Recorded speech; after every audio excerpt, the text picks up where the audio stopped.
BJP के उम्मीदवार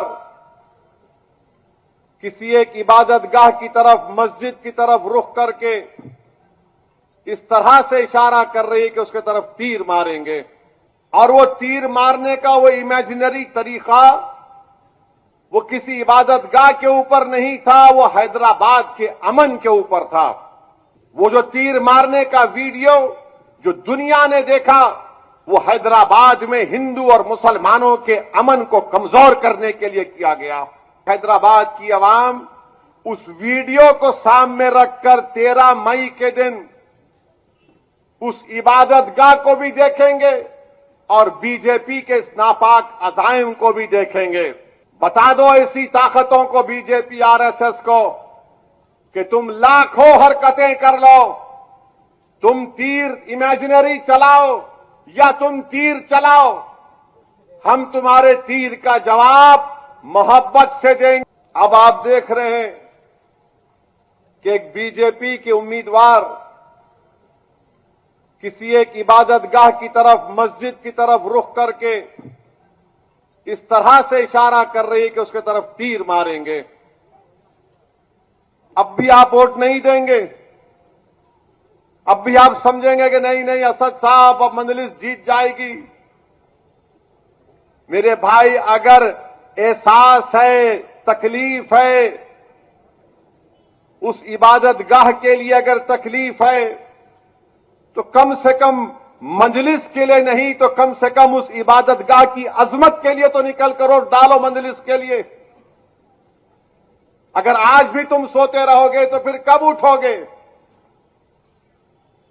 और वो तीर मारने का वो इमेजिनरी तरीका वो किसी इबादतगाह के ऊपर नहीं था, वो हैदराबाद के अमन के ऊपर था। वो तीर मारने का इमेजिनरी तरीका जो बताया गया, वीडियो आया, वो हैदराबाद के अमन को खत्म करने के उनके अज़ाइम दिखा रहे थे। वो जो तीर मारने का वीडियो जो दुनिया ने देखा, वो हैदराबाद में हिंदू और मुसलमानों के अमन को कमजोर करने के लिए किया गया। वो हैदराबाद में फसादात कराने के लिए किया गया। मैं तो हैदराबाद की आवाम से, बल्कि तेलंगाना की आवाम से दर्दमंदाना अपील करूंगा कि असदुद्दीन ओवैसी से आपको नफरत हो सकती है, इख्तलाफ हो सकता है, मगर शहर का अमन तो सबके लिए है ना। अगर हैदराबाद में फसाद होगा तो हैदराबाद की इकोनॉमी ऐसी है कि यहां पर 80% लोग अगर रोज घर से निकलकर काम नहीं करेंगे तो उनके घर में चूल्हा नहीं जलता। अगर घर से निकलकर काम नहीं करेंगे तो बच्चों की फीस नहीं दे पाएंगे। तो मैं उम्मीद करता हूं कि हैदराबाद की आवाम उस वीडियो को सामने रखकर 13 मई के दिन उस इबादतगाह को भी देखेंगे और बीजेपी के इस नापाक अज़ाइम को भी देखेंगे। और हैदराबाद के हिंदू मुस्लिम इत्तेहाद को मजबूत बनाने के लिए आप निकलकर मजलिस के हक में वोट देंगे।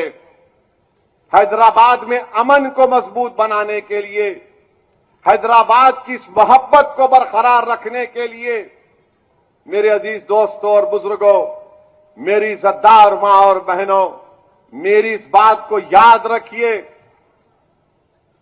कि जो लोग हमारे वजूद के खिलाफ हैं, जो लोग हमारी शनाख्त को मिटाना चाहते हैं, जो लोग हमारी तहजीब को खत्म करना चाहते हैं, अल्लाह उनके हरकतों से हमको बता रहा है कि देखो ये लोग ऐसे हैं।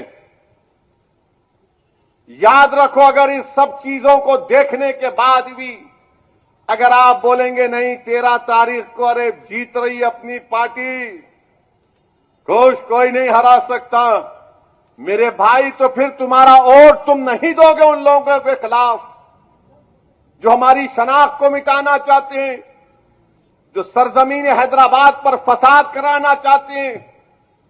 निकलो, वोट एक अमानत है, इस अमानत को इस्तेमाल करो मेरे भाई, और अपनी जमात मजलिस को कामयाब करो। बता दो ऐसी ताकतों को, बीजेपी आरएसएस को, कि तुम लाखों हरकतें कर लो, तुम तीर इमेजिनरी चलाओ या तुम तीर चलाओ, हम तुम्हारे तीर का जवाब मोहब्बत से देंगे। और याद रखो बीजेपी आरएसएस वालों, ये हैदराबाद है, ये कोई वो जगह नहीं है जहां पर तुम्हारे इन हरकतों से हम तुमको पीठ दिखाएंगे। जमहूरी तरीके से बीजेपी के साथ साथ वजीर आजम और आरएसएस के लोगों से हमने मुकाबला किया इस सरजमीन पर। अगर कोई जमात 40 साल से हैदराबाद की पार्लियामेंट की सीट जीत रही है तो क्यों जीत रही है? क्योंकि हमने बीजेपी आरएसएस को उनके नापाक अजाइम में शिकस्त दी। कैसे दी? आपके इत्तेहाद की वजह से, आपके सियासी शऊर की वजह से। इसको ये चीज इनको पसंद नहीं आती, इसीलिए फ्रस्ट्रेशन में आकर इनको नजर आ गया सब चीजें अब कुछ नहीं हो सकता, तो चलो ये तीर का नाटक करके देखेंगे। मगर नाटक तो तुमने नहीं किया, तुम्हारी असली अजाइम दिख कर आ गए। बीजेपी सबक हासिल नहीं कर रही है। 6 दिसंबर उनके लिए क्या काफी नहीं था? क्या नुपुर शर्मा तुमको और एक मर्तबा चाहिए मिस्टर मोदी? क्या तुमको फिर से नुपुर शर्मा चाहिए मिस्टर अमित शाह? क्या इस विकसित भारत की बात वजीर आजम कर रहे हैं? ये हैदराबाद है बीजेपी आरएसएस वालों, जहां पर हम बरसों से मिलकर रह रहे हैं। हमारे मजहब अलग हो सकते हैं मगर हमारी जबान एक है।